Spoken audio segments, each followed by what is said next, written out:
Semoga selamat manijak dan selamat panua.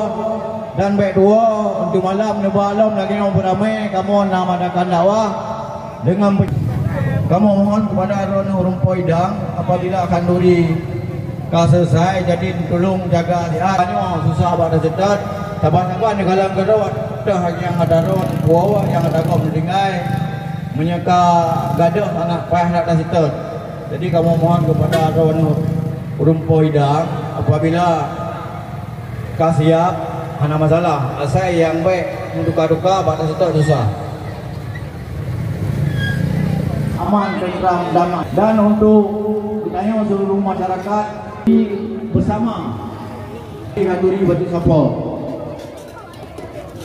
Kamu laki kepada seluruh pemuda baik yang nak abang kedai sabar-sabar dapat jumpa Kanduri karena Kanduri mulutnya Kanduri yang paling mulia. Jadi ni tamang guna membantu sihat drone pemuda.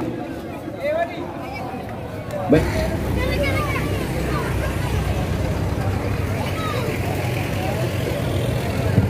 Anak muda dulu namun enggak dalam masa. Jadi dulu anak muda yang penggerak enggak.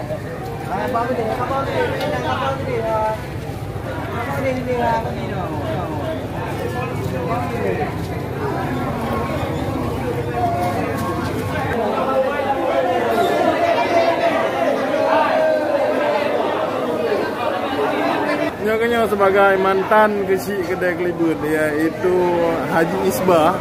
Ya, oke lah. Sekarang sudah menjadi seorang pengusaha yang sukses di Jakarta. Salam ya, Pak Kecil.